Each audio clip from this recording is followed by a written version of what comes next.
और सभी को जय मसीह की और विश्व का धन्यवाद आज के दिन के लिए। और जितने लोग लाइव जुड़ेंगे या रिकॉर्ड भी जुड़ेंगे वो सभी को भी जय मसीह की, परमेश्वर का धन्यवाद आज के दिन के लिए।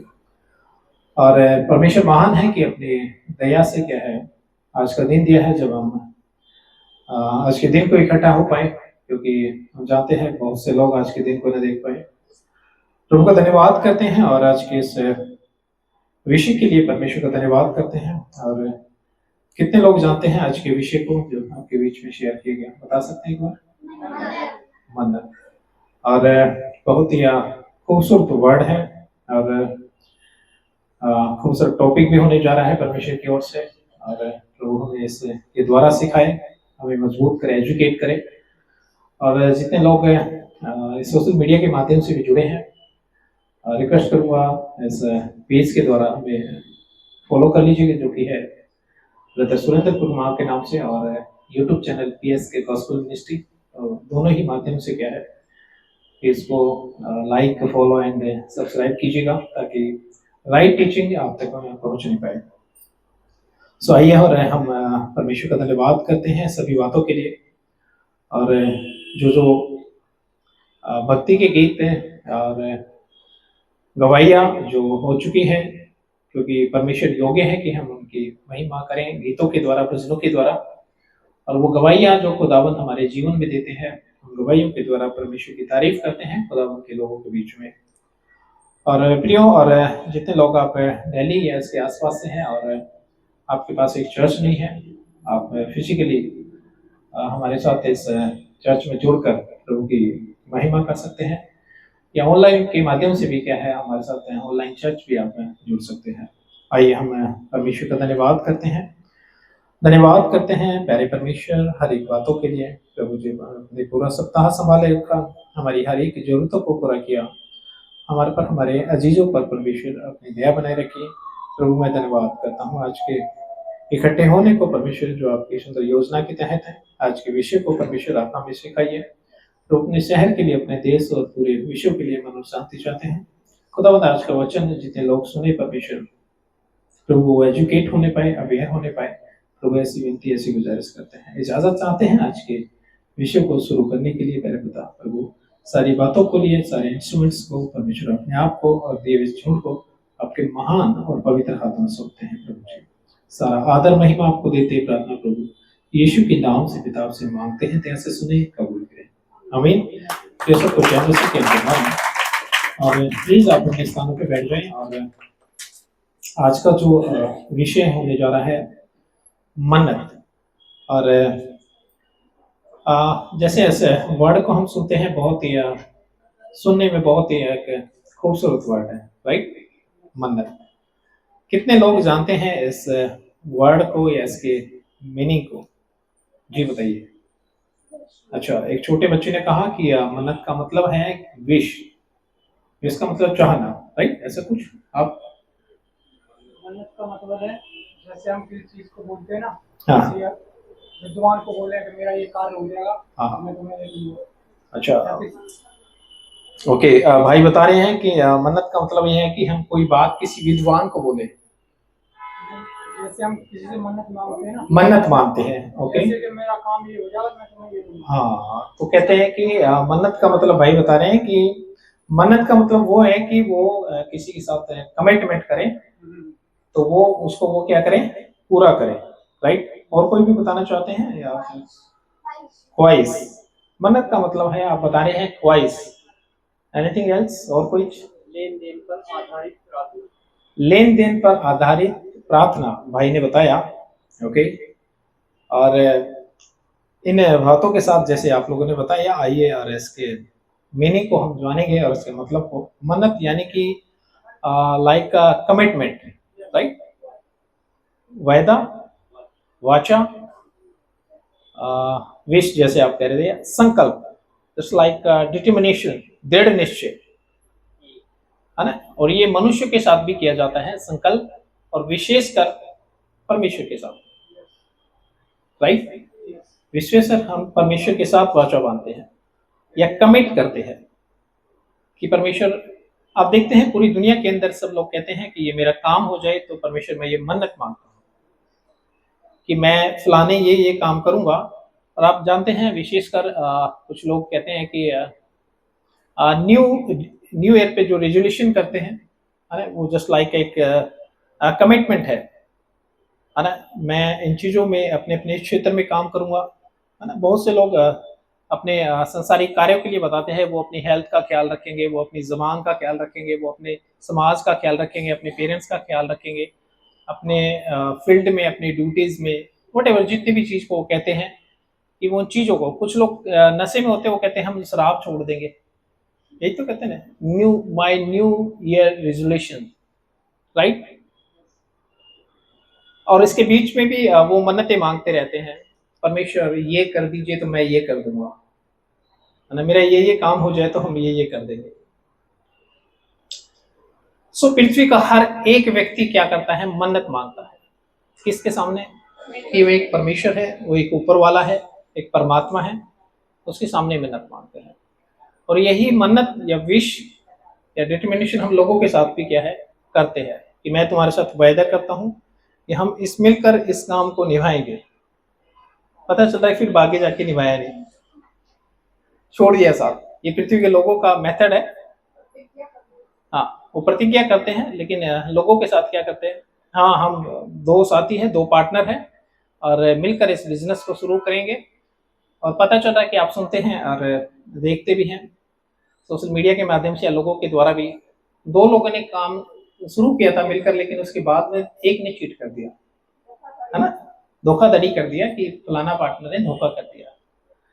और रिश्तों में भी कुछ ऐसा है कि दो लोग रिश्ते की बात करते हैं, दोस्ती की बात करते हैं और जिंदगी भर का एक संकल्प करते हैं कि हम लोग जिंदगी भर क्या है साथ निभाएंगे, है ना, वायदे करते हैं, तोड़ जाते हैं, रीजन कुछ भी हो।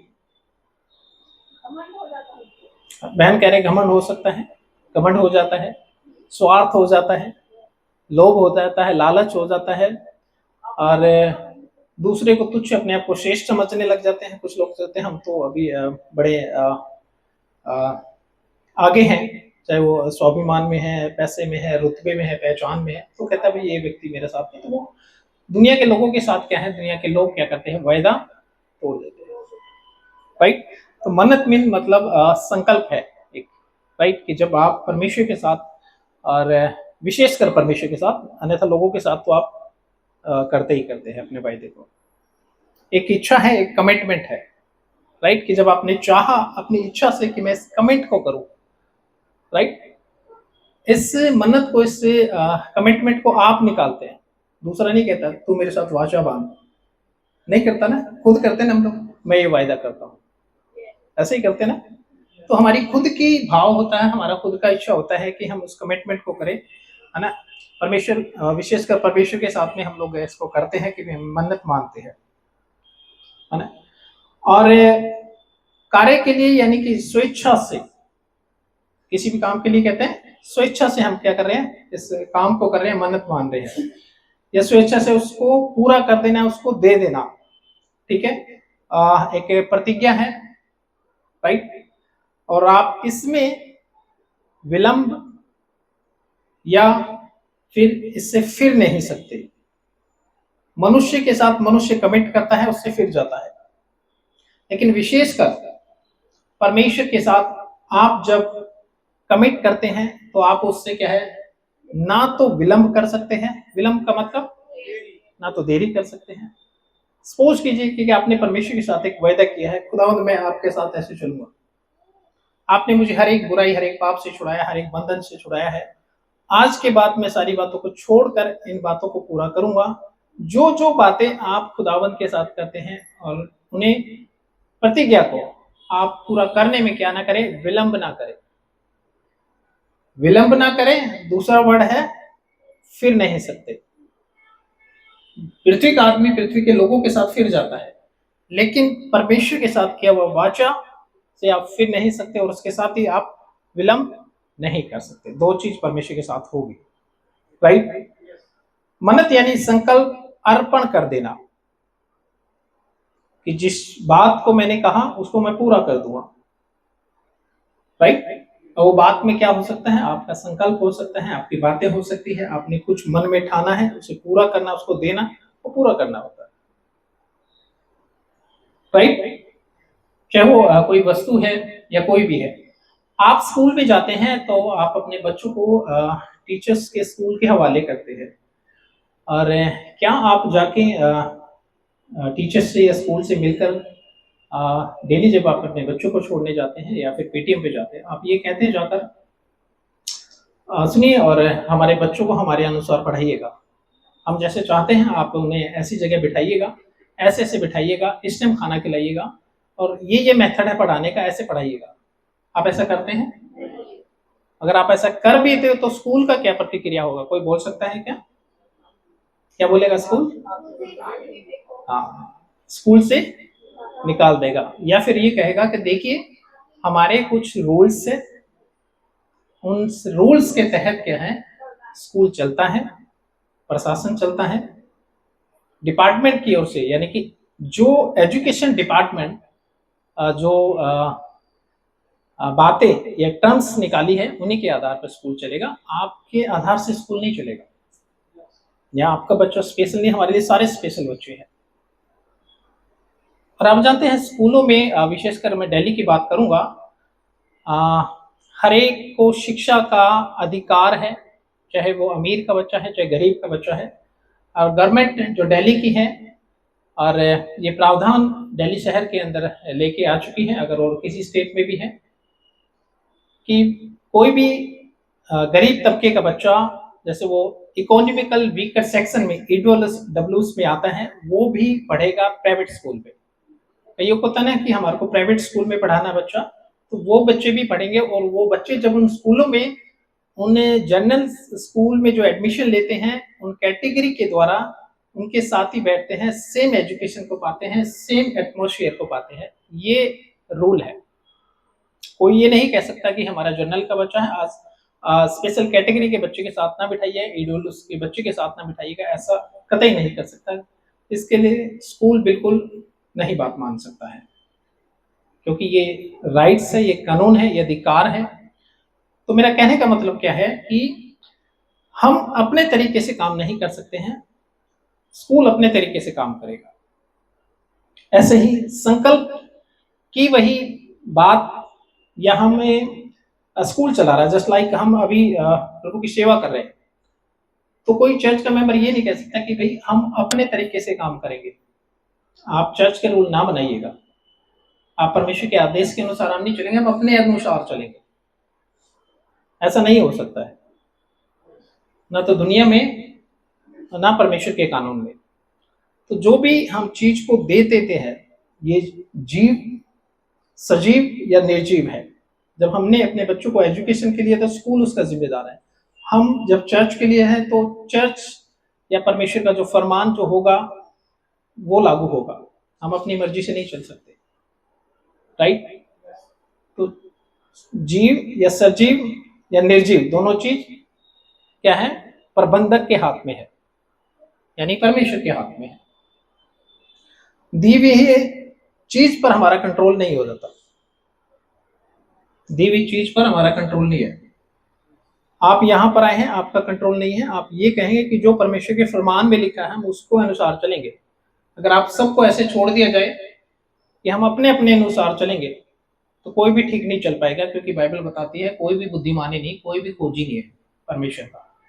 तो हमें परमेश्वर के लॉ के हिसाब से चलना पड़ेगा, राइट।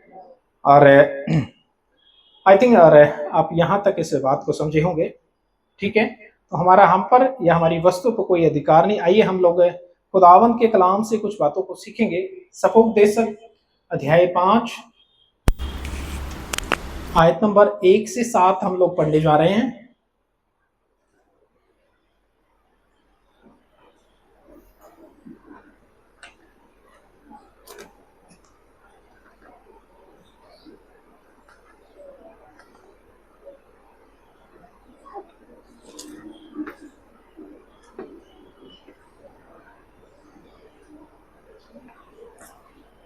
जी पढ़ दीजिए, और आपने निकाल लिया है तो सपोपदेशक अध्याय 5 आयत नंबर 1 से 7।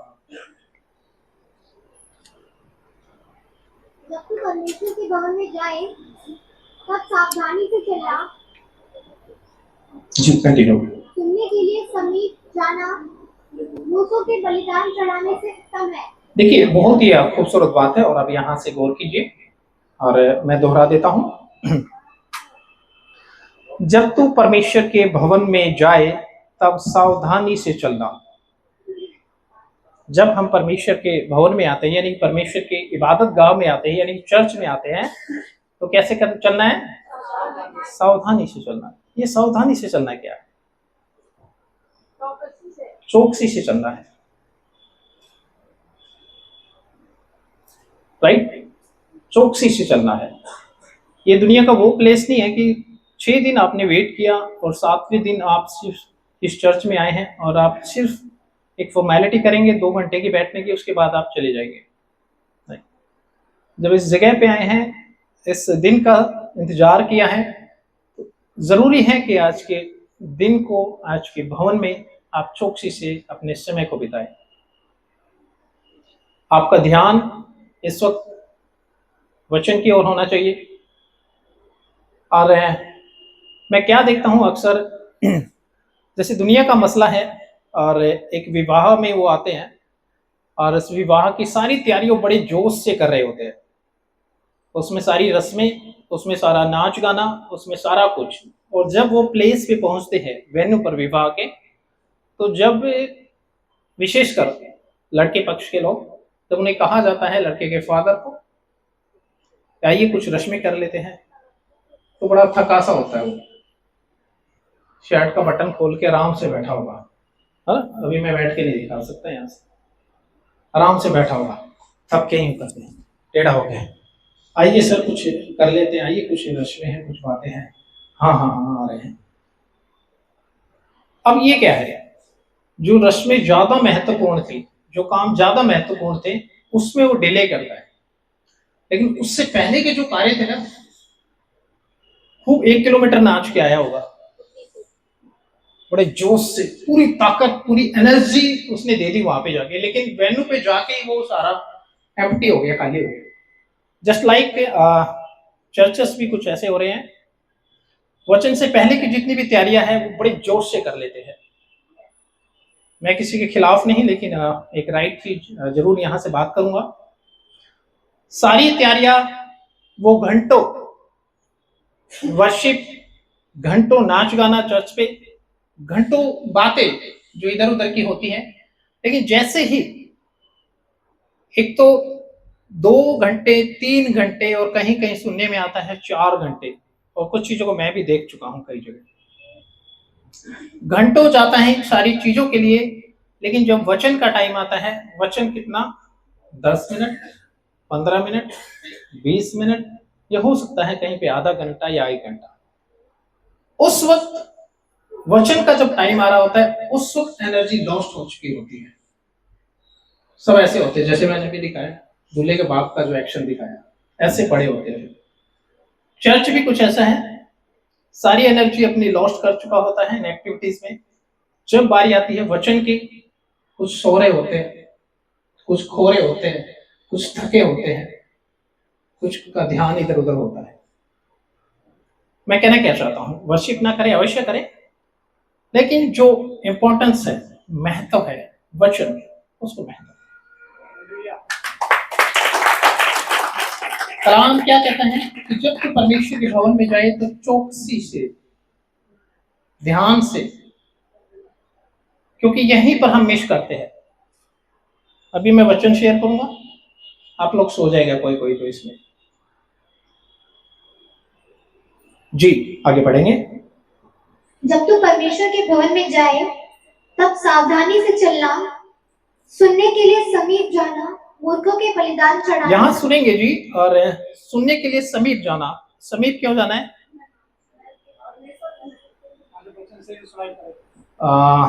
अभी मैं यहाँ से बोल रहा हूँ, तो जो मेरे साथ में दाएं बाएं बैठे, सामने बैठे, बीच में, लास्ट में बैठे, क्या मेरी आवाज सुन पा रहे हैं? अवश्य सुन पा रहे हैं। समीप जाने की आवश्यकता क्यों है, क्यों जरूरत है, बताइए? ठीक से सुनने के लिए। ठीक से सुनने के लिए। लास्ट वालों को ठीक से सुन रहा है, लेकिन वो तो सुन रहे मेरी आवाज।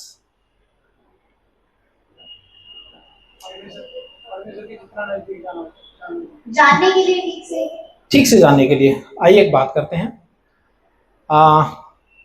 अगर आप सावधानी ना बरते इस वक्त, मैं आपको अवेयर ना करूं, अलर्ट ना करूं, और मैं कहूं कि मैं यहां से व्यंग की बातें कर रहा हूं, चर्च को लेकर, वचन को लेकर सीरियस नहीं हूं, और मैंने ऐसे ही चर्च को छोड़ दिया है, ये दो लोग बैठे हैं, ये गॉसिप में लगेंगे अवश्य, ये लग जाएंगे अपनी बातों में, तेरे को पता है, तेरे को पता है, हाँ हाँ हाँ, ये सब चलेगा इधर करके। हो सकता है कि ये वाले सुन ले, और हो सकता है ये भी ना सुने, नजदीक वाले भी, मिडल वाला, लास्ट वाले को तो छोड़ दो, क्योंकि वो अपनी बातों में लग चुके हैं, अपने गॉसिप में लग चुके हैं। आप जानते हैं स्कूल के अंदर या इंस्टीट्यूट के अंदर, ऑफिस के अंदर जब मीटिंग होती है तो कहते हैं मे आई अटेंशन प्लीज, क्योंकि जब लोग बात कर रहे होते हैं तो उनसे कहा जाता है, या स्कूल में भी, आप मेरी बात को सुन लीजिए, जो आपको इंपॉर्टेंस नोट कराया जा रहा है उसे नोट कर लीजिएगा, लेसन। ऐसा स्कूल में भी होता होगा बेटा, राइट?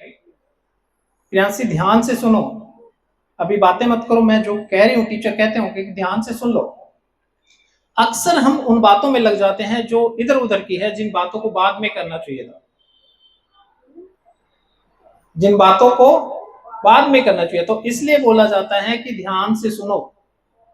जब उसको कहते हैं ध्यान से सुनो, तब उसको ध्यान आएगा कि मेरे ऊपर ध्यान है, या फिर इंपॉर्टेंट बातें चल रही है, वो लास्ट वाला आगे निकल के आएगा, समीप आएगा।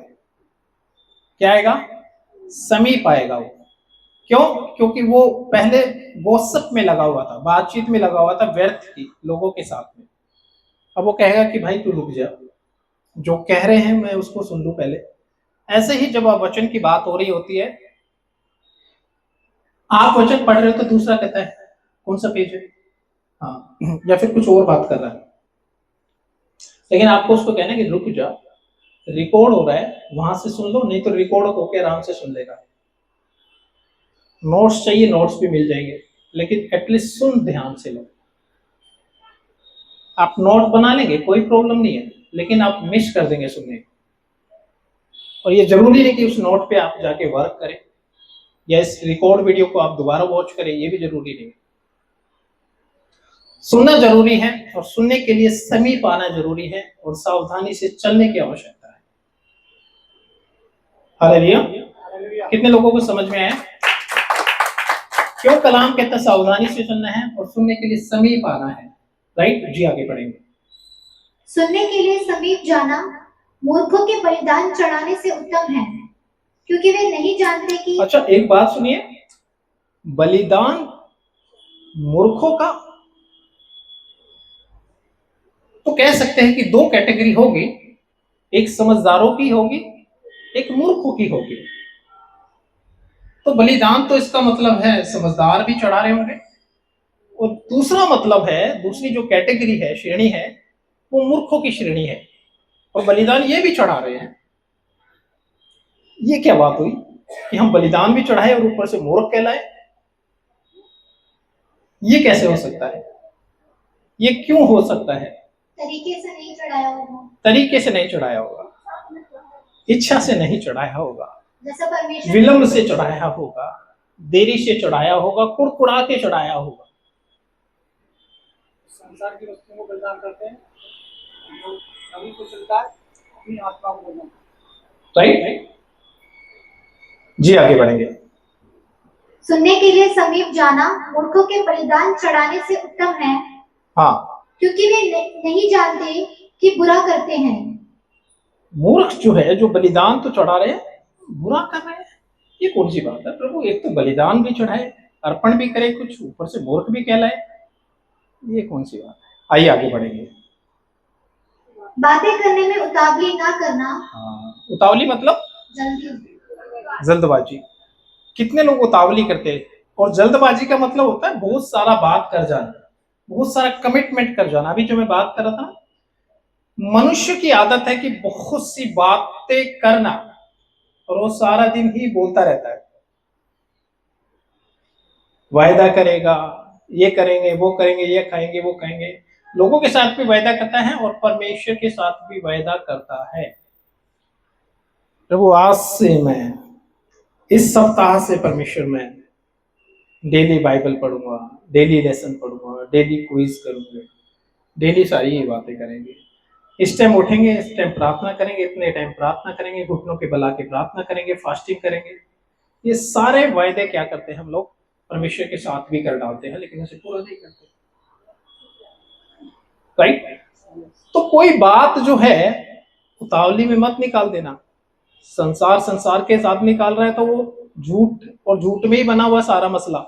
लेकिन ध्यान रखिएगा कि जब विशेषकर मैं उन लोगों से बात करना चाहता हूं इस वक्त जो मसीह कहलाते हैं, अपनी बात को उतावली में मत निकाल देना, अधिक मत निकाल देना जिसे आप पूरा ना कर सके, क्योंकि आप मनुष्य से नहीं बात कर रहे होते हैं, खुदावन से बात कर रहे हैं। हालेलुया। हाँ जी। बातें करने में उतावली ना करना, ना अपने मन में कोई बात उतावली में परमेश्वर के सामने निकालना। देखिए, बातें करने में ना उतावली करना, ना मन से कोई बात उतावली में निकाल देना। परमेश्वर के सामने। एक तो बोल दिया, कमेंट कर दिया, ऊपर से मन में ठाना ना, प्रभु मैंने मन में ये ठाना है कि आपके दिशा और निर्देश के अनुसार क्या है, आज अपने जीवन को क्या है व्यतीत करूंगा। राइट जी। और ना अपने मन से कोई बात उतावली में परमेश्वर के सामने निकालना जी। क्योंकि परमेश्वर स्वर्ग में है और तू पृथ्वी पर है। परमेश्वर स्वर्ग में है और तू, कितने लोग जानते हैं? सभी लोग जानते हैं।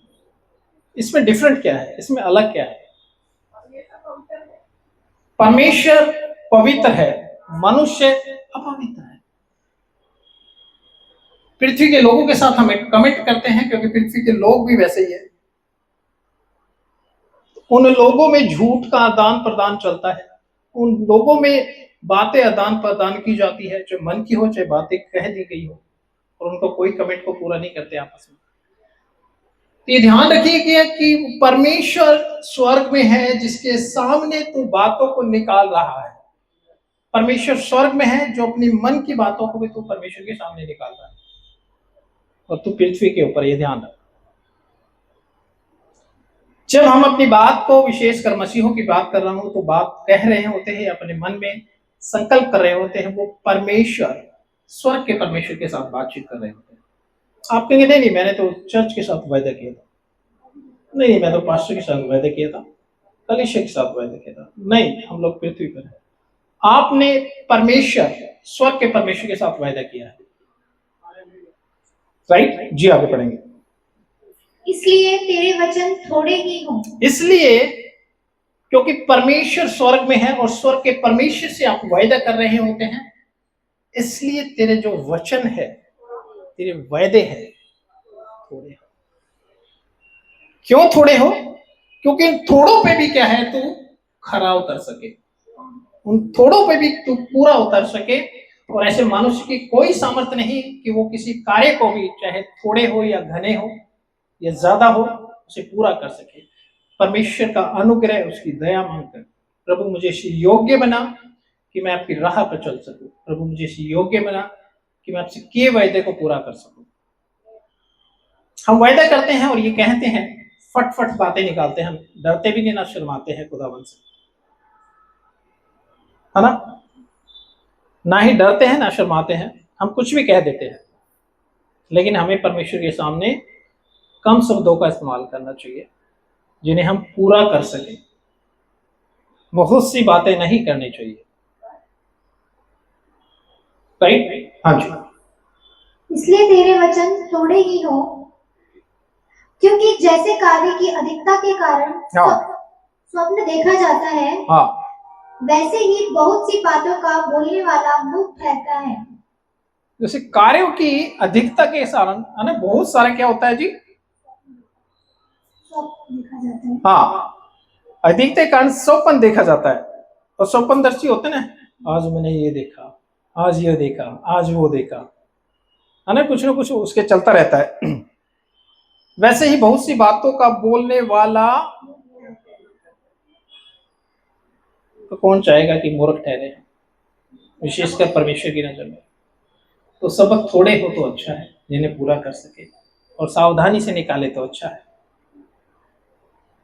क्योंकि परमेश्वर ऐसे व्यक्ति को क्या कह रहा है? मूर्ख कह रहा है। जो उतावली में बात करता है, जिसे पूरा नहीं करता है। जी। जब तू परमेश्वर के लिए मन्नत मांगे तब उसके पूरा करने में विलंब ना करना। जब तू परमेश्वर के लिए मन्नत माने या मांगे तो उसे पूरा करने में क्या नहीं करना? विलंब ना करना। विलंब मतलब देरी ना करना। जब आप कुछ कमेंट करते हैं तो उसे क्या ना करें? विलंब ना करें, देरी ना करें। जी। क्योंकि वह मूर्खों से प्रसन्न नहीं होता। हाँ, क्योंकि वह मूर्खों से प्रसन्न नहीं होता। अभी मूर्ख कौन है? जो विलंब कर रहा है। वेरी गुड, एक अच्छा जवाब है। और आप सीख रहे हैं और आप पढ़ रहे हैं कि ज्यादा बोलने वाला, क्योंकि वो पूरा नहीं कर रहा है, उसे विलंब कर रहा है। विलंब ही तो हो गया सारा निकल के सार उसका। ज्यादा बोलने वाला, मुख से बोलने वाला, मन में उतावली करके बोलने वाला, उसे पूरा ही नहीं किया, विलंब कर रहा है। हाँ प्रभु मैं करूंगा, अभी ये नहीं कह रहा कि मैं नहीं कर पाऊंगा या नहीं कर सकता। हाँ प्रभु मैं करूंगा, वो अपने आप से और परमेश्वर से झूठ बोल रहा होता है। यही तो हुआ ना।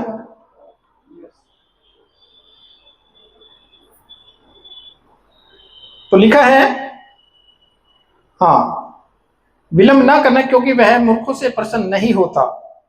क्योंकि जो वायदा करके विलंब करते हैं या उसे पूरा नहीं करते तो परमेश्वर उसको मूर्ख कहता है। जो मन्नत तूने मानी हो उसे पूरी करना। जो मन्नत तूने मानी हो उसे पूरा करना। कब पूरा करना है? जल्दी से। कब पूरा करना है? जल्दी से। एक तो मन्नत को मानकर पूरा ना करना वो गलत है, वो पाप है। दूसरा क्या है? विलंब कर देना। क्या चीजें सीख रहे? दो। पूरा ना करना, मन्नत मान के पूरा ना करना, एक वो बुराई है, एक वो परमेश्वर उसको मूर्ख कर रहा है, वो पाप की श्रेणी में लाता है परमेश्वर। और दूसरा उसको विलंब कर देना। तो हमारे बातें कितनी हो? थोड़ी हो।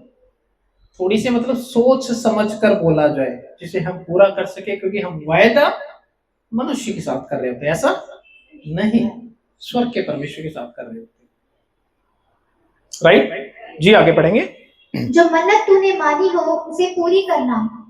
हाँ, मन्नत मानकर पूरी ना करने से मन्नत का ना मानना ही अच्छा है।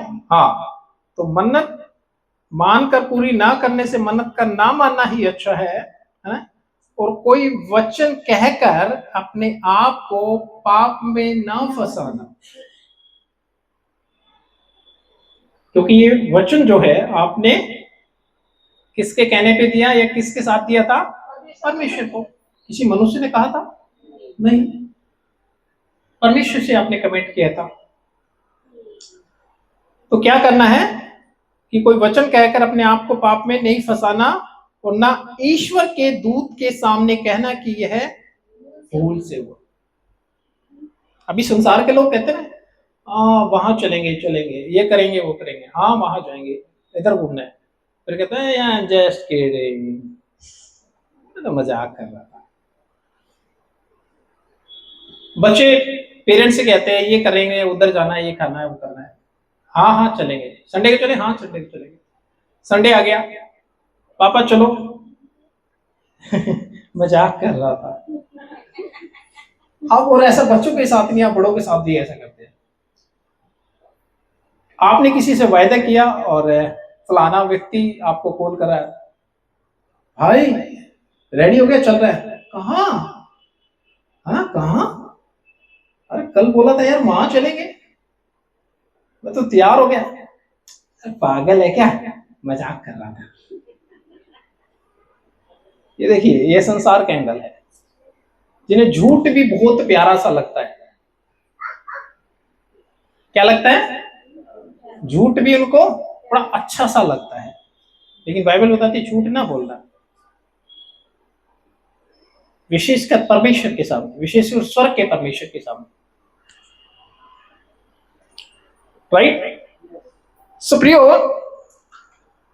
हम जब कोई वायदा करते हैं तो उसे पूरा करें। ऐसा ना हो कि हम अपने आप को पाप में फंसा लें और ईश्वर के दूत के सामने कहें कि ये तो भूल से हुआ, परमेश्वर क्यों तेरा बोल सुनकर अप्रसन्न होगा? तो क्यों परमेश्वर को हम अप्रसन्न करें? देखिए, दो चीज को समझनी पड़ेगी। मैंने वायदा किया है, मैं उसे पूरा करूंगा, इट्स ट्रू, लेकिन आप उसमें विलंब कर रहे हैं,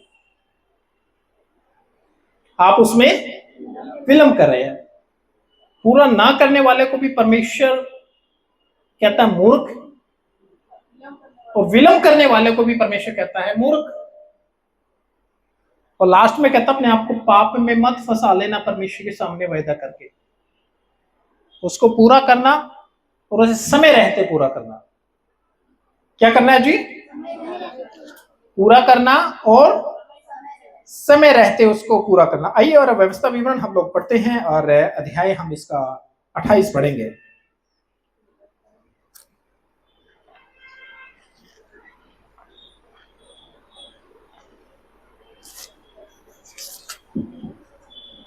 एक से पढ़ दीजिएगा।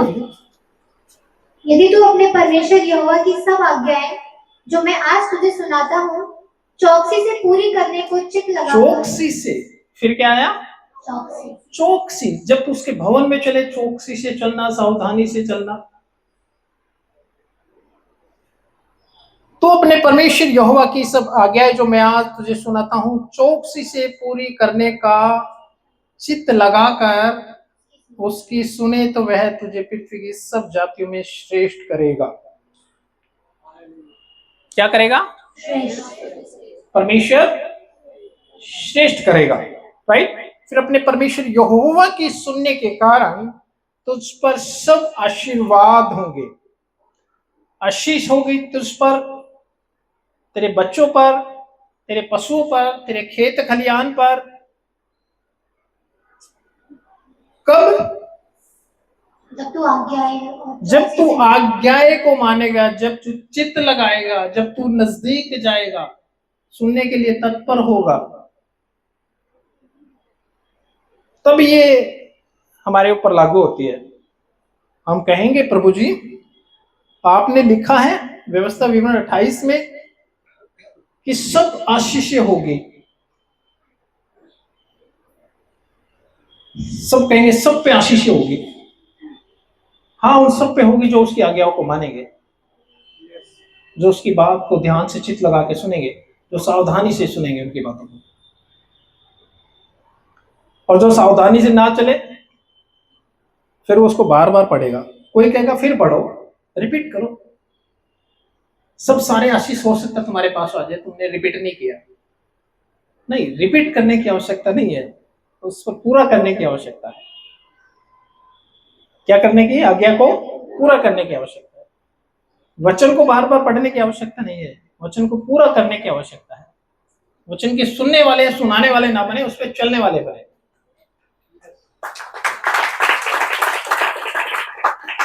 खुदावन यहाँ पर आयत नंबर 8 जब हम पढ़ते हैं, तेरे खतों और जितने कामों में तू हाथ लगाएगा उन सबों पर यहोवा आशीष देगा। ऐसा हो सकता है प्रभु? हाँ, ऐसा हो सकता है, ये परमेश्वर का वायदा है।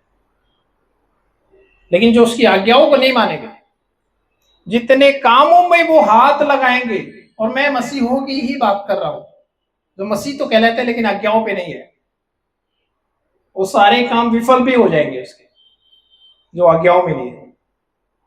फिर भले अपने आप को सालों का मसीह कहता हूं, आज्ञा जरूरी है। नाम के आगे पीछे पीटर डेविड लगाना आवश्यकता नहीं है, आज्ञा जरूरी है, राइट। पीटर पीछे देखकर परमेश्वर कहेगा अच्छा पतरस, ओके पास, आगे जाइए। नहीं, ऐसा नहीं होगा। डेविड है, आगे जाने दो। नहीं, ऐसा नहीं होगा, आपको आज्ञा माननी पड़ेगी। और हम पढ़ते हैं और खुदाबंद के कलाम से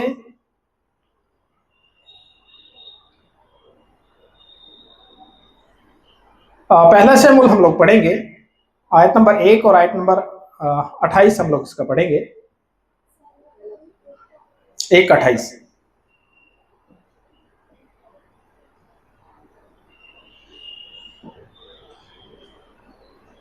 इसीलिए मैं भी उसे यहोवा को अर्पण कर देती हूँ कि यह अपने जीवन भर यहोवा ही का बना रहे। हाँ, तो ये बात कह रही है हन्ना, सैमुअल की माँ, कि उसने परमेश्वर से, कहते हैं परमेश्वर ने मुझे मुंह मांगा वर दिया। सोचिए, उसको बच्चा नहीं था, लेकिन जब उसने उस बच्चे को पाया तो कहती मैं यहोवा को इसको अर्पण कर दूं, और उसने परमेश्वर की सेवा के लिए उस बेटे को क्या कर दिया, दे दिया। सोचो, कहां तो बच्चा ही नहीं है, और बच्चा हुआ तो उसने परमेश्वर को अर्पण कर दिया सेवा के लिए। ये जीवन भर खुदाबंद की खिदमत करेगा। तो मैं कह रहा था कि जो भी वस्तु या फिर हम अपने आप को या अपने बच्चों को सेवा के लिए देते हैं, तो हम परमेश्वर के अनुसार उसको देते हैं, राइट। अभी मैं स्कूल का उदाहरण दे रहा था ना, अन्ना ने तो अपने बेटे को दे दिया था कि ये खुदाबंद की सेवा करेगा, और मुझे नहीं लगता कि वो जाके उसने कहा होगा एली याजक जी आप मेरे बेटों को ऐसे ऐसे सिखाना, नहीं। जिस तरह आप स्कूल में जाके ये नहीं कह सकते टीचर को, स्कूल को, हमारे बच्चों को ऐसे ऐसे पढ़ाना है, आपको कहेगा नहीं बाहर जाइए हम पढ़ाएंगे। तो आप अपनी वस्तु और अपने लोगों के लिए अपने आप को भी नहीं कह सकते कि हमें पास्टर ऐसे पढ़ाए, क्योंकि परमेश्वर के आदेश के अनुसार पढ़ाया जाएगा, राइट। सो और आइए हम लोग कुछ और गौर करते हैं। प्रेरितों के काम और अध्याय 2 हम लोग जब गौर करते हैं, आयत नंबर 44 और 45।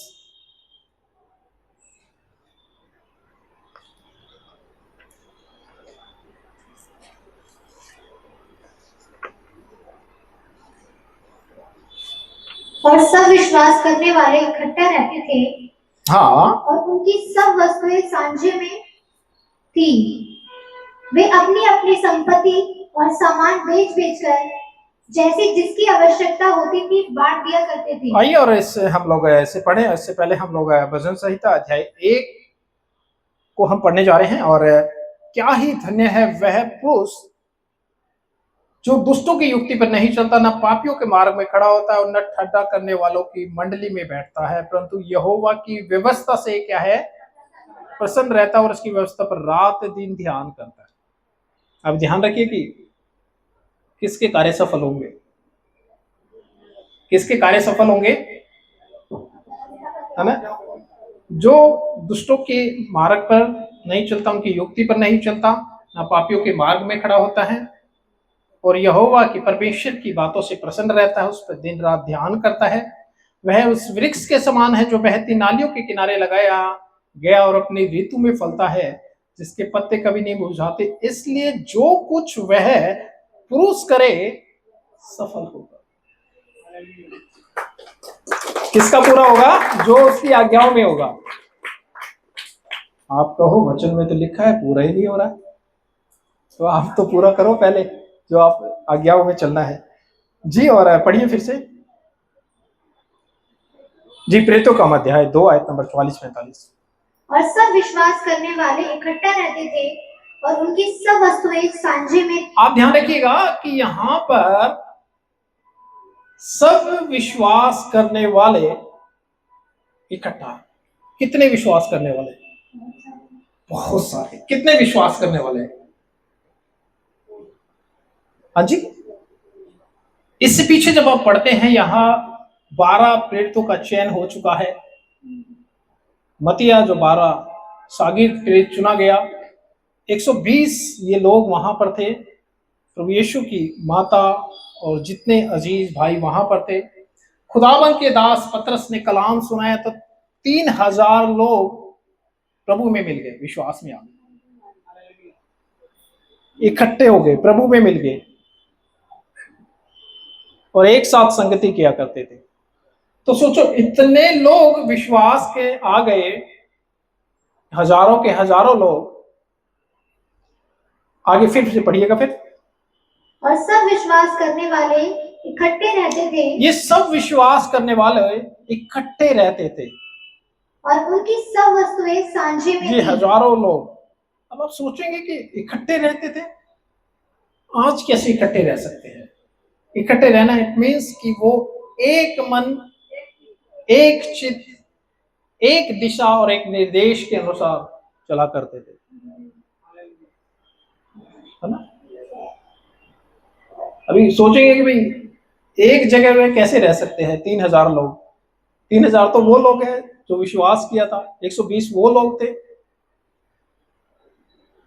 है ना। कोई इतना बड़ा टेंट भी नहीं लगाया होगा कि पूरा ही ग्राउंड ही घेर दिया होगा।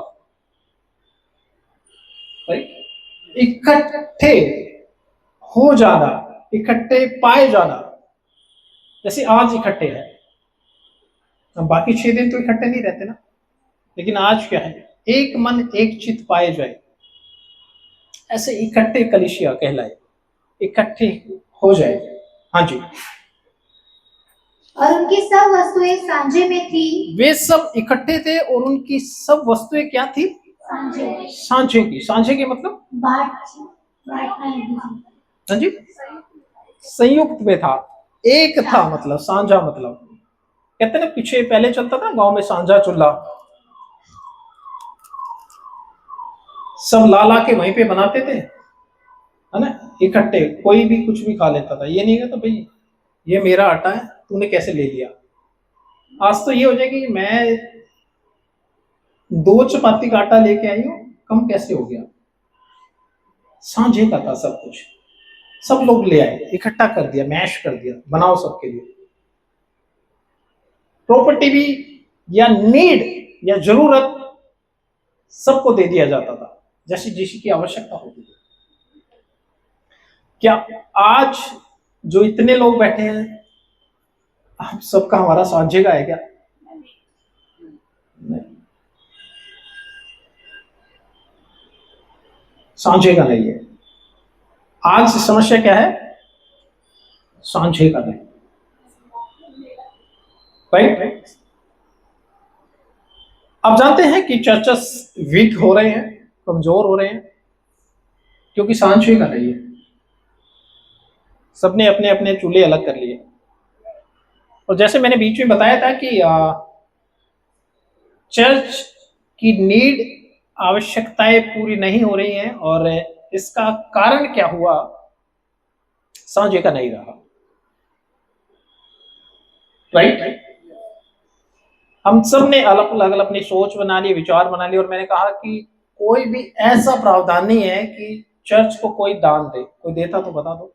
कभी इसके पर्ची बढ़ती हो, इसके पैम्पलेट्स बढ़ते हो, इसका कोई चौकी लगी हो बाहर, कभी होता है कभी ऐसा?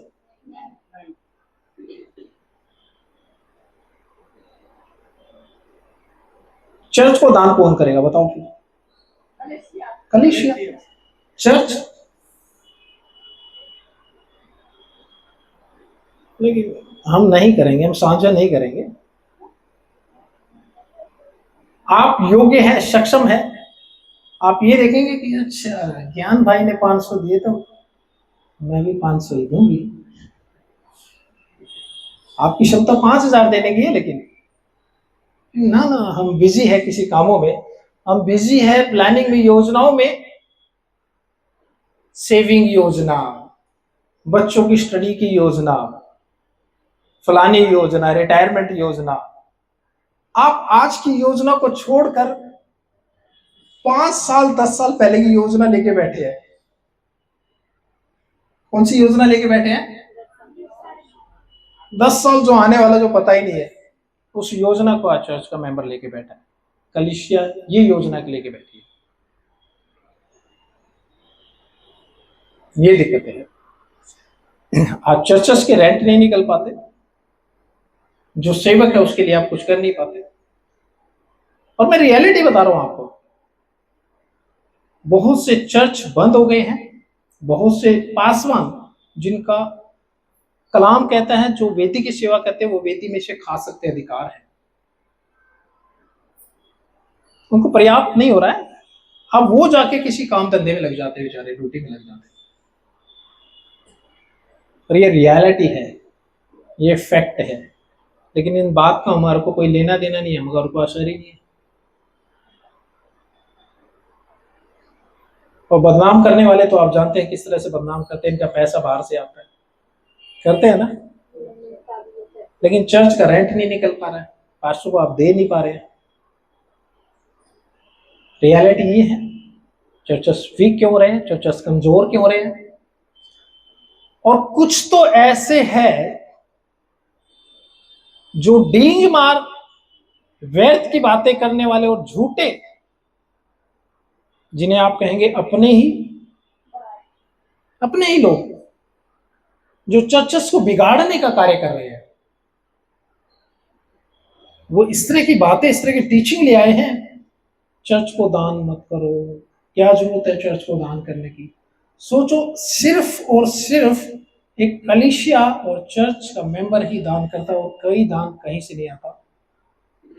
उसके बावजूद भी ऐसे प्रचारक आ गए, कहते चर्च को दान मत करो, तुम वहां पे दान क्यों देते हो, तुम उसको दान क्यों देते हो, फलाना व्यक्ति तो अपना बारकोड लगाता है, तुम उसको दान क्यों देते हो, फलाने चर्च अपना दशमांश लगा मांगते हैं, तुम उसको दान क्यों देते हो। हम नहीं लेते, हाँ, but my number is this and this this this this, आप इस पर जो भी धनराशि देना चाहते दे दो। क्या है, क्या है ये? भैया इधर आ जाइए एक बार, भाई साहब आइए, इधर आइए प्लीज, आइए, कान पकड़िए। शुक्र अपना ही पकड़ा, मेरा नहीं पकड़ा। एक हाथ से पकड़ लो, घुमा के पकड़ो इसको, कैसे हाँ, या ऐसे करके पकड़ लो, या ऐसे करके पकड़ लो, बात एक ही है। चलिए, थैंक यू। कान पकड़ा गया, क्या हुआ जी? कान पकड़ा गया। अच्छा, सीधा पकड़ा चाहे घुमा के पकड़ा, कान क्या हो गया? पकड़ा गया।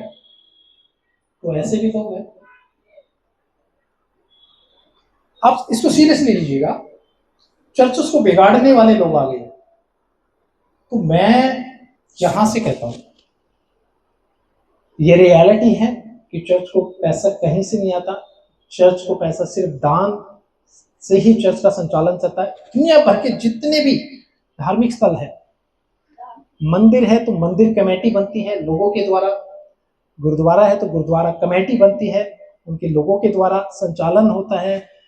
धार्मिक स्थलों का कमेटीज बनती है, लोग होते हैं, सब संचालन होता है, चीजों का, रख रखाव का, उनके प्रीस्ट का, उनके पादरियों का, उनके पुजारियों का, ये लोग करते हैं, लोगों का समूह करता है। लेकिन किसी को ऐसे बोलते देखा? नहीं बोलते देखा। लेकिन आज कुछ प्रीचर अपने आप को जो कहें कि पास्टर है, वो लोग चर्च को बिगाड़ रहे हैं। वो कह रहे तुम पैसा क्यों दे रहे हो, तुम दान क्यों दे रहे हो। स्कैनर वाले को दान मत दो, जो नंबर बताएगा ना मोबाइल वाला, उसको फोन पे कर दो, गूगल पे कर दो। हम ये कहें आप लो ही मत, तब तो फिर तो मानना है। कुछ लोग ऐसे हैं, ये कहेंगे हम सोशल मीडिया से भी पैसे नहीं लेते। दुनिया का कौन सा ऐसा आदमी है जो हवा से जी रहा है? दुनिया का कौन सा चर्च है, ये चर्च है, इसका रेंट अपने आप हवा से भर जाए, इसको देना पड़ेगा हम लोगों को इकट्ठा करके। या तो फिर ऐसा बिना दान के चल ही नहीं सकता, हो ही नहीं सकता। जी आगे बढ़िएगा। वे अपनी संपत्ति और सामान बेच बेच कर जैसे जिसकी आवश्यकता होती थी, वे संपत्ति और सामान बेच बेच कर जैसे जिसकी आवश्यकता थी वो क्या है, बांट दिया करती थी। क्योंकि सब कुछ क्या था, सांझे का था। उन्हें पता था कि हम जो विश्वास में आए हैं, हम विश्वासियों को परमेश्वर के काम को आगे लेके जाना है। आज जो हम ये झूठ जो विश्वास में आया है, परमेश्वर की राइट टीचिंग को आगे लेके जाना पड़ेगा, लेकिन इसकी आवश्यकताओं को भी फुलफिल करना पड़ेगा। सोचिएगा कि अगर इस जगह का हम रेंट ही ना भरे तो क्या होगा? ओनर है, इसको दे देगा, तुम चलाओ चर्च, नहीं दे तो कहेगा खाली करो। ये 4 जाएंगे उधर, 5 जाएंगे उधर, 6 चले जाएंगे उधर, और आधे चले जाएंगे घर पे। अच्छा हो गया, ऑनलाइन सुन लेंगे किसी को भी बैठ के आराम से। और ऑनलाइन वाले भी खतरनाक हो गए, ध्यान रखना आजकल तो ऐसे वो भी नहीं सुनाने वाले हैं। जी आगे पढ़िएगा। जैसे जिसकी आवश्यकता होती थी, हाँ जी, बांट दिया करते थे। वे प्रतिदिन एक मन होकर मंदिर में इकट्ठे होते थे, हाँ, और घर घर रोटी तोड़ते जी हुए और आनंद और मन की सिधाई से भोजन किया करते थे। हाँ, क्या करते थे? मन की सिधाई से, जी। और परमेश्वर की स्तुति करते थे, जी। और सब लोग उनसे प्रसन्न थे। सब लोग क्या थे? उनसे क्यों थे? क्योंकि मन की सिधाई से परमेश्वर के कार्य को किया करते थे। राइट, इक्वलिटी उन्होंने आपस में ले आई थी कि हमने अगर परमेश्वर के कलाम को आगे लेके जाना, हमने चर्च को बढ़ाना है, राइट टीचिंग को आगे ले जाना है, तो उसकी जरूरतों को भी क्या करेंगे? हम लोग पूरा करेंगे। आइए हम लोग पढ़ते हैं और इसी पुस्तक से प्रेरितों का अध्याय 5 और आयत नंबर 1 से लेकर 11 हम लोग पढ़ने जा रहे हैं। हनन्याह नामक एक मनुष्य और उसकी पत्नी सफीरा ने कुछ भूमि बेची और उसके दाम में से कुछ रख छोड़ा, और यह बात उसकी पत्नी भी जानती थी, और उसका एक भाग लाकर प्रेरित के पांवों के आगे रख दिया। पतरस ने कहा, हे हनन्याह, शैतान ने तेरे मन में यह बात क्यों डाली कि तुम पवित्र आत्मा से झूठ बोले और भूमि के दाम में से कुछ रख छोड़े? जब तक मैं तेरे पास रही, क्या तेरी ना थी? और जब बिक गई तो क्या तेरे वश में ना थी? तूने ये बात अपने मन में क्यों विचारी? तू मनुष्य से नहीं परंतु परमेश्वर से झूठ बोला है। हाँ, ये बातें सुनते ही देखिए, उसने कहा कि तूने मनुष्य से नहीं परमेश्वर से झूठ बोला। अभी हम लोग सुबह उपदेश से पढ़ रहे थे कि हम किसके साथ कमिट कर रहे होते हैं? परमेश्वर के साथ, स्वर्ग के परमेश्वर के साथ। हनन्याह सफीरा ने सोचा, क्या दिक्कत है? पतरस अगर पास्टर है तो उसके सामने झूठ बोलने में क्या दिक्कत है? यही तो हुआ। हम जो ठान ले और उसे पूरा ना करें चर्च में, हमने पास्टर के साथ ही तो कमिट किया। बड़ी बड़ी गलती में आप लोग जब कहते हैं कि खुदावंद स्वर्ग का परमेश्वर, जीविता परमेश्वर हमारी हर एक बातों को जानता है, देखता है, तो आप जब चर्च में वायदा कर रहे होते हैं, लोगों के बीच में वायदा करते हैं, खादिमों के बीच में प्रार्थना वायदा कर रहे होते हैं कि परमेश्वर आपको देख रहा है।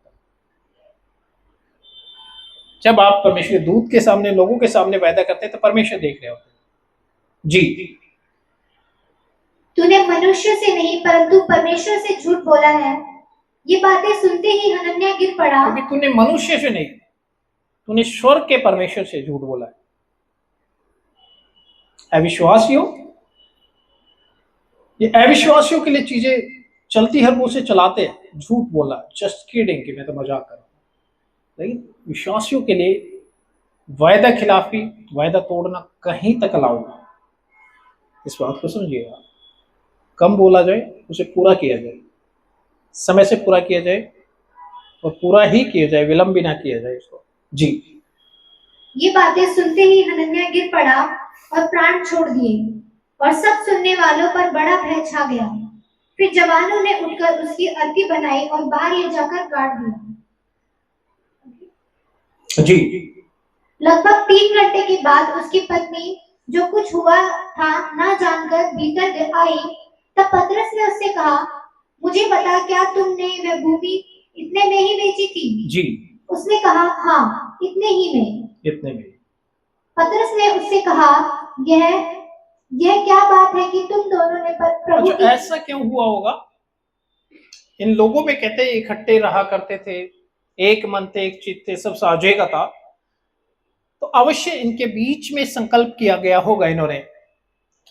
इन लोगों ने संकल्प किया होगा कि परमेश्वर, हमारे पास जो कुछ है हम उसे बेचकर, कहते प्रेरितों के क्या है, पैरों में रख दिया करते हैं, उनके पास ले आया करते थे, प्रभु जो कुछ हमारा है उसे हम बेच देंगे। तो इन्होंने जो वायदा किया होगा चर्च के सामने, परमेश्वर के सामने, समूह के सामने, कि एक हमारा भूमि का टुकड़ा है, हम उसे बेचकर जो भी उसका दाम होगा उसे हम लाके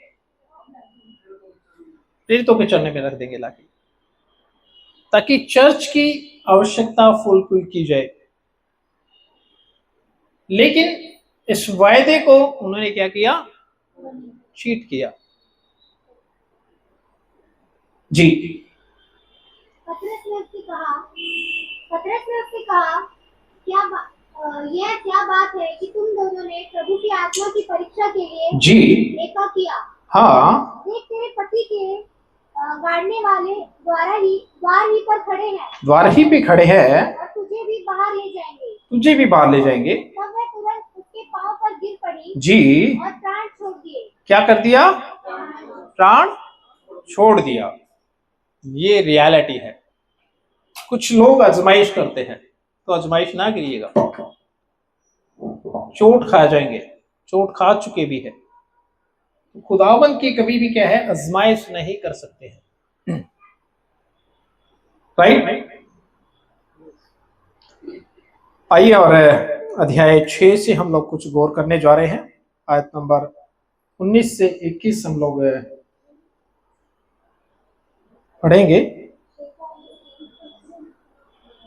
ओके,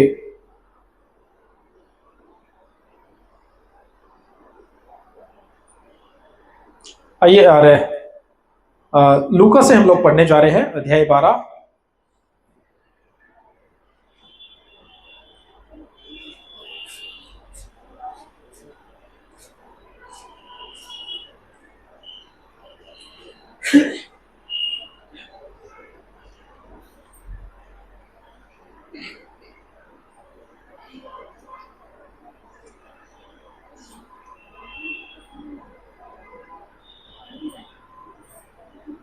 हाँ जी, 12 और आयत नंबर 32 से 34 पढ़िएगा।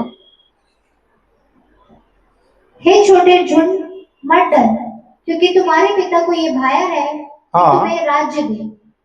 क्या लिखा जी? ए छोटे झुंड, मत डर, क्योंकि तुम्हारे पिता को ये भाया है हाँ, कि तुम्हें राज्य दे। तुम्हें क्या दे? राज्य दे। जी, अपनी संपत्ति बेचकर दान कर दो, हाँ, और अपने लिए ऐसे बटुए बनाओ जी, जो पुराने नहीं होते। अपनी संपत्ति क्या करनी है? बेचकर दान करो। बेच कर क्या करनी है? अच्छा, बेच कर क्यों दान करनी है? हमने तो प्लान किया होगा, है? हमने तो प्लान किया होगा, हम इसको शेविंग करेंगे, अपने बच्चों के लिए देंगे, या बच्चों को नहीं तो कम से कम रिश्तेदारों को ही दे जाएंगे, ताकि वो हमारे को याद करे, दुआओं में याद रखे, और उनकी दुआओं से हमें स्वर्ग मिल जाए। यही तो। हम चर्च को मजबूत नहीं करेंगे, हम कलीसिया को मजबूत नहीं करेंगे, हम रिश्तेदारों को मजबूत करेंगे। जी पढ़िएगा। अपनी संपत्ति बेचकर दान कर दो, दान कर दो, और अपने लिए ऐसे बटुए बनाओ। अच्छा, क्यों दान करते जी? क्यों दान करते? क्योंकि चर्च को मजबूत करना है, सेवा को मजबूत करना है, सेवा को आगे लेके जाना है, ये मजबूत करना है। अच्छा पास्टर जी, आप क्या कहना चाहते हैं? यह वचन क्या कहना चाहता है? एक घर है उसे ही बेच दे, तो 2 है तो 1 बेच दो, कोई जमीन का टुकड़ा है उसे बेच दो। नहीं, अभी तो 2 क्या, अभी 3 भी करने हैं, लेकिन चर्च को नहीं देंगे, सेवा में नहीं लगाना है। सेवा में तो वही 500 रुपए निकालने, फलाने ने भी तो 500 ही दिए, भाई ने 500 दी थी, मुझे क्या जरूरत है, मम्मी ने दी थी, मेरी क्या जरूरत है। मैं सही कह रहा हूँ या गलत कह रहा हूँ? हो सकता है मैं गलत हूं, लेकिन कलाम तो गलत नहीं हो सकता। मैंने कहा कि चर्च वीक क्यों हो गया, आज चर्चेस कमजोर क्यों हो गए, यही कारण है। जी पढ़िएगा फिर से। अपनी संपत्ति बेचकर दान कर दो, जी, और अपने लिए ऐसे बटुए बनाओ जो पुराने नहीं होते। हाँ, अर्थात स्वर्ग पर ऐसा धन इकट्ठा करो जो घटता नहीं। स्वर्ग पर? स्वर्ग पर धन कैसे इकट्ठा कर सकते हैं?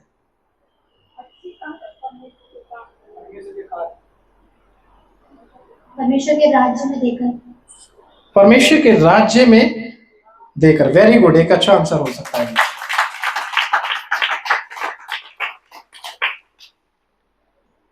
लेकिन हम परमेश्वर के राज्य में नहीं देंगे, हम अपने ही राज्य में दे जाएंगे।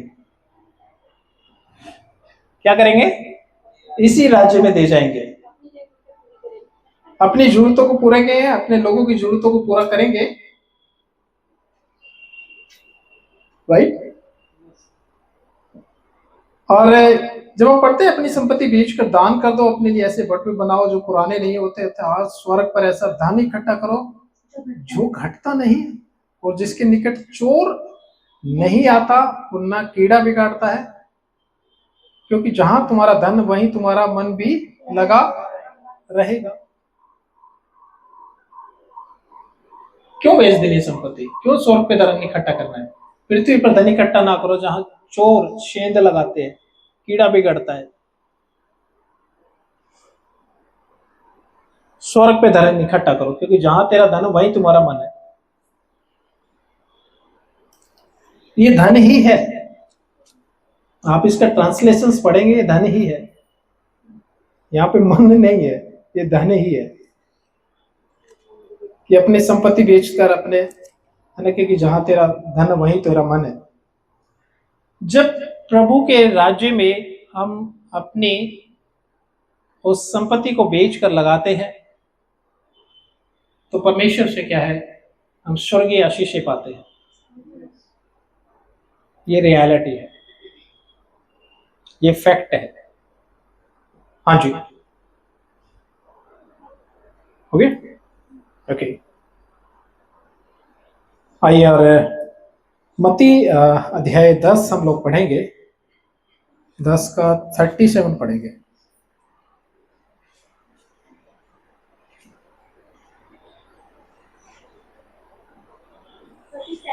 हाँ जी। अच्छा, एक बात बताइएगा, तो जो हम अपने प्रॉपर्टी को अर्न करते हैं पूरी लाइफ, है ना, खट खट के पूरा 10-12 घंटे, वो क्यों करते हैं? भाई ने कहा कि हम खट खट के दही खटने को दे दी, मतलब ये वर्ड सही है क्या? दही मतलब बिल्कुल खराब कर ली, मतलब काम कर करके। किसके लिए? अपने घर के लिए, परिवार के लिए, अपने अजीजों के लिए, कि भाई अभी तक तो सब सही है, आगे भी जब हम चले जाए तो हमारे बच्चों के लिए सब अच्छे से रहे, कोई कमी ना हो। और ऐसा करते क्यों है ब्रदर जी? कोई बता सकता है? ब्रदर एंड सिस्टर, ऐसा करते क्यों? आप अपने बच्चों के लिए जो सेविंग कर रहे हो क्यों कर रहे हैं? या वेरी गुड, एक अच्छा आंसर है। क्योंकि हम लोग क्या करते हैं, अपनों से, अपने अजीजों से, अपने रिश्तेदार संबंधियों से क्या करते हैं? प्यार करते हैं। और ये हमारे प्यार का कोई तरीका है, कि हम प्यार करते हैं अपने बच्चों से, कि हम इस दुनिया से जाए, उनके लिए कुछ छोड़ जाए, तो बच्चे कहे देखो माँ बाप प्यार करते थे भाई, प्रॉपर्टी छोड़िए। और प्रॉपर्टी नहीं छोड़ के गए तो माँ बाप को क्या कोसेंगे? अरे कहे के माँ बाप, अरे आज 1 महीना हो गया, 1 साल हो गया, अरे जाने दो, काहे का 1 साल 2 साल हो जाने दो, हमें क्या करना है। और कुछ दे गए, वो स्टेटस पे लगाते ना, आज पापा को 1 साल हो गया, मम्मी को आज 2 साल हो गए।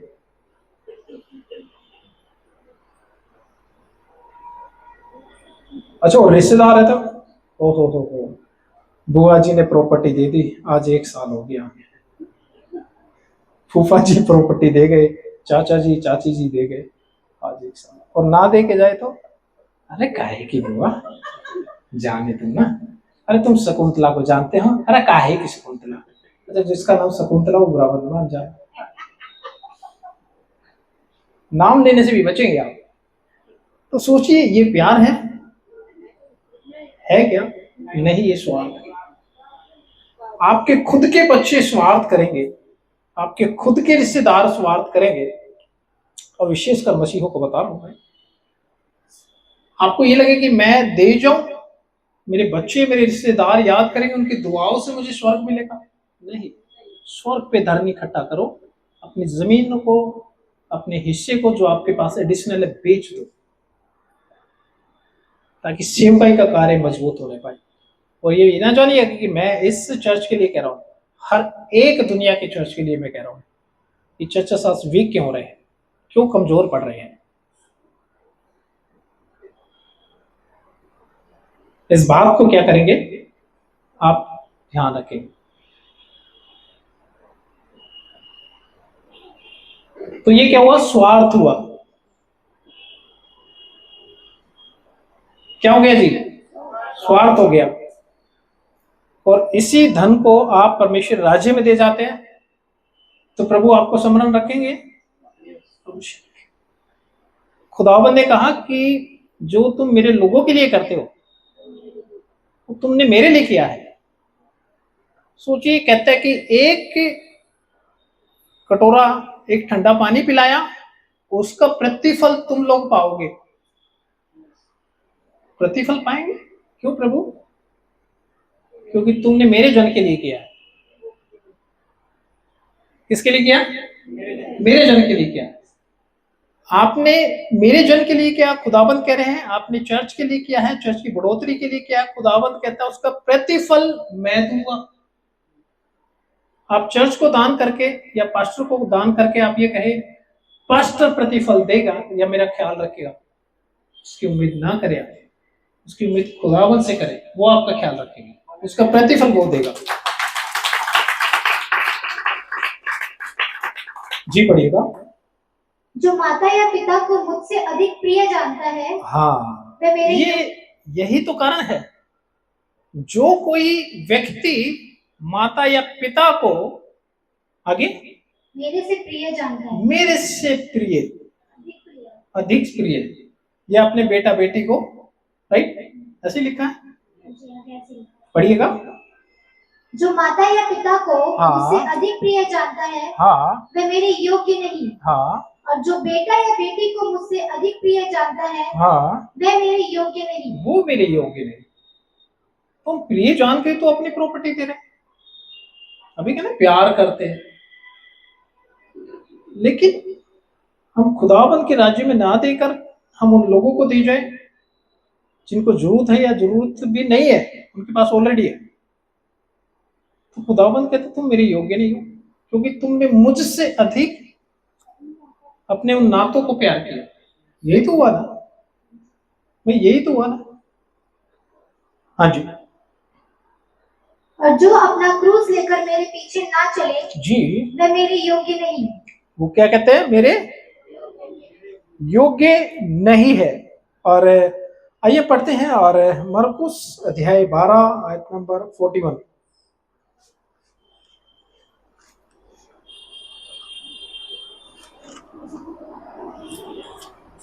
वह मंदिर के भंडार के सामने बैठकर देख रहा था हाँ, कि लोग मंदिर के भंडार में से किस प्रकार पैसे डालते हैं। जी, और बहुत से धनवानों ने बहुत कुछ डाला। ये देखिएगा, और वह मंदिर के भंडार के सामने बैठकर देख रहा था। कौन? प्रभु यीशु मसीह। क्या देख रहे थे? अच्छा, प्रभु भी देखते हैं कि कोई दान दे रहा है? अरे, मन को देख रहे हैं, मन को देख रहे हैं, ऑब्वियसली दान को भी देख रहे हैं कि किस भाव से देता है। तो दान अनिवार्य है, जरूरी है। क्या है? दान अनिवार्य है और जरूरी है। तो मंदिर के भंडार के सामने बैठकर देख रहा था कि लोग मंदिर के भंडार में किस प्रकार पैसे डालते हैं। और बहुत धनवानों ने बहुत कुछ डाला, और इतने में कंगाल विधवा ने आकर 2 दमड़िया, तो यहां से हमें इसका पता चलता है कंगाल, कंगाल क्या होता है? कुछ नहीं जिसके पास। गरीब मतलब, या कंगाल अलग है? जैसा okay. मैंने पूछा कि कंगाल या गरीब अलग है, तो आपने कहा नहीं सेम है। नहीं, अलग है, सेम है। किसने बोला? आपने बोला। कंगाल किसको कहते हैं? जिसके पास कुछ नहीं होता। और गरीब? गरीब भी वही होता है। आपके पास क्या क्या है? अच्छे कपड़े पहन के आए हैं, अभी आए होंगे तो ऑटो से, बाइक से, कैसे आए होंगे? आप अमीर है? अमीर है या गरीब है? मीडियम है, या इंग्लिश में क्या बोलते हैं उसको? मिडिल क्लास है, राइट। आपने निर्धन को देखा है? रोड पे चले जाइए, फुटपाथ पे चले जाइएगा, वो निर्धन है, वो कंगाल है। कंगाल अलग है, निर्धन अलग है, अमीर अलग है, एक नहीं है। इसके बारे में लिखा है कंगाल स्त्री, इसके बारे में नहीं लिखा कि निर्धन, गरीब नहीं लिखा। गरीब हम सब लोग हैं जो जूझ रहे हैं, नौकरी करते हैं। अमीर वो होता है जिसको खरबों रुपए से नौकरी की आवश्यकता नहीं होती। गरीब हर एक व्यक्ति है जो आज अपनी आवश्यकताओं को पूरा करने के लिए अपने घर से निकलता है, पूरा दिन मेहनत करता है, अपने बच्चों से दूर रहता है, वो गरीब। कंगाल वो है जिसके पास कुछ है ही नहीं। बहुत ही खूबसूरत बात आप सीखने जा रहे हैं कि एक महिला है और एक कंगाल विधवा है। विधवा है ना, उसका विवाह हुआ होगा, यानी कि पति मर चुका है, राइट। एक कंगाल विधवा ने आकर 2 दमड़ियां जो एक अधेले के बराबर थी डाल दी उसने। और यहां पर कुछ ऐसा जिक्र नहीं मिलता कि इसके बच्चे भी थे, बस कंगाल विधवा है। क्या है? कंगाल विधवा है। बच्चे थे या नहीं थे मैं नहीं पता, लेकिन गौर कीजिएगा कि उसने जो कुछ उसके पास था वो सब कुछ उसमें क्या कर दिया जी? डाल दिया। तब उसने अपने चेलों को पास बुलाकर उनसे कहा, प्रभु यीशु ने, मैं तुमसे सच कहता हूं कि मंदिर के भंडार में डालने वालों में से इस कंगाल विधवा ने सबसे बढ़कर डाला है। अमीर तो डाल ही रहे थे क्योंकि था ही उनके पास। क्या परसेंटेज डाला होगा? एक अमीर का क्या परसेंटेज हो सकता है? एक लखपति करोड़पति का अगर उसने 1000 रुपए, 2000 रुपए, 10,000 रुपए डाल दिए तो क्या हो गया? उसके पास तो बहुत था। एक गरीब ने भी डाल दिया होगा, उसकी सैलरी 20, 30, 40, 50,000 रुपए होगी, उसने भी 1000, 2000 डाल दिया तो क्या हो गया? लेकिन ये जानिएगा कि बड़ी बात ये है कि वो कंगाल थी, उसके पास ही वो ही था प्रभु, तब भी उसने प्रभु राज्य के लिए दे दिया। तो आप तो ये कहेंगे ऐसे क्यों होने दिया? फिर आप क्यों कह रहे कि जहां तुम्हारा धन वहीं तुम्हारा मन है? उसने तो अपने धन को दे दिया ताकि अपने मन को परमेश्वर की ओर लगाए, और स्वर्ग राज्य में उसने दिया है। ये तो दे दिया ना उसने अपना, नहीं इसको चिंता हो सकती थी मेरा कौन रखेगा, मैं क्या खाऊंगी, क्या बचाऊंगी, राइट जी? पढ़िएगा। तब उसने अपने चेलों को पास बुलाकर उनसे कहा, मैं तुमसे सच कहता हूँ कि मंदिर के भंडार में डालने वालों में से इस कंगाल विधवा ने सबसे बढ़कर डाला है। किसने सबसे बढ़ के डाला है? इस कंगाल विधवा ने क्या किया जी?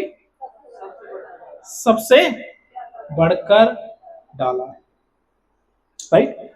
तो मैं समझता हूं कि आज के विषय से आप जरूर समझे होंगे कि दान या संकल्प जो हम परमेश्वर के साथ करते हैं वो क्यों अनिवार्य है, क्यों जरूरी है, क्यों आज चर्च को मजबूत करने की आवश्यकता है, क्यों आज शिक्षाओं को मजबूत करने की जरूरत है, क्यों परमेश्वर के कलाम को आगे बढ़ाने की जरूरत है, और क्यों प्रेरित इकट्ठे रहा करते थे, क्यों उनकी चीजें साझे की थी, क्यों लोगों ने अपने धन को बेचकर स्वर्ग में धन इकट्ठा किया। उन्होंने परमेश्वर के राज्य को बढ़ाने के लिए क्या है कार्य किया है। जितने लोग मुझे कहीं से भी सुन रहे हैं, इस बात को आप जरूर समझे। आप परमेश्वर के राज्य के बढ़ाने के लिए क्या कर रहे हैं? क्या आप देखा देखी ये कर रहे हैं कि इसने इतना दिया तो मैं भी इतना दूंगा? क्या आज परमेश्वर के राज्य को बढ़ाने के लिए, चर्च और कलीसिया को मजबूत करने के लिए, क्या आप भी अपने धन को प्रभु के राज्य में लगा रहे हैं? जरूर इस बात पर क्या करेंगे, गौर करें आप लोग, और एजुकेट हो इन बातों से, इन शिक्षाओं से, ताकि परमेश्वर का क्या है राज्य बढ़ने पाए, उसके सुसमाचार लोगों तक क्या है सुनाया जाए, राइट। जब चर्च और कलीसिया मजबूत होती हैं तो वो किसी और की तरफ नहीं ताकते, यही तो हो सकता है ना। चर्च मजबूत है तो किसी की ओर ताक सकता है? नहीं ताक सकता। अगर हम चर्च की आवश्यकताओं को पूरा ना करें या हमारे पास ऐसे शोर्स ना हो तो क्या फिर बर्डन डाल दिया जाए? वो भी ठीक नहीं है। लेकिन जो हम लोग कर सकते हैं वो अवश्य करें। क्या कर सकते हैं जी? जो हम लोग कर सकते हैं उसको क्या करें? उसको जरूर अवश्य करें, क्योंकि पृथ्वी पर धन इकट्ठा ना करें, स्वर्ग पर धन इकट्ठा करें। यानी कि हम अगर दान कर सकते हैं, हमारे पास कुछ ऐसा जमीन जायदाद हम बेचकर प्रभु के राज्य में लगा सकते हैं ताकि हम स्वर्ग पर धन इकट्ठा करें, जरूर लगाएं। ये बिल्कुल क्लैरिटी के साथ कह रहा हूँ, स्पष्टता के साथ कह रहा हूँ, ताकि परमेश्वर का राज्य बढ़ता रहे, कलीसिया मजबूत हो, चर्चेस मजबूत हो। और मैं धन्यवाद करता हूँ जितने लोग इस वक्त लाइव जुड़े हैं, और आप भी अपनी प्रतिक्रिया जरूर कमेंट्स के माध्यम से छोड़ सकते हैं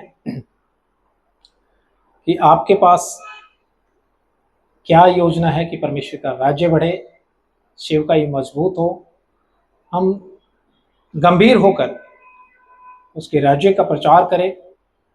जब हम उसके भवन में जाते हैं तो हम सावधानी से चले और परमेश्वर की बात को सुनने के लिए, उसके वचन को सुनने के लिए हम लोग क्या करें? समीप जाए कि परमेश्वर का वचन क्या कहता है, आज का कलाम, आज का टॉपिक, आज की शिक्षा क्या कहती है, इस बात से भी क्या है, आप जरूर एजुकेट होइए। और जब आप आज के विषय से एजुकेट हुए हैं तो दूसरों को भी एजुकेट करने का कार्य करें, दूसरों को भी शेयर करें। और इस फेसबुक पेज पर नए हैं तो इस पेज को लाइक और फॉलो करने का कार्य करें, और लाइक कमेंट्स करें, वीडियो को शेयर करें। और साथ ही हमारा YouTube channel PSK gospel ministry है, उस पर भी क्या है, चैनल को सब्सक्राइब करें और दूसरों को क्या है, वीडियो शेयर करें, ताकि आज का कलाम दूसरों तक पहुंचने पाए, प्रभु का कलाम बहुत से लोगों तक राइट टीचिंग पहुंचने पाए। तो आप सबको आशीष करें। जय मसीह की।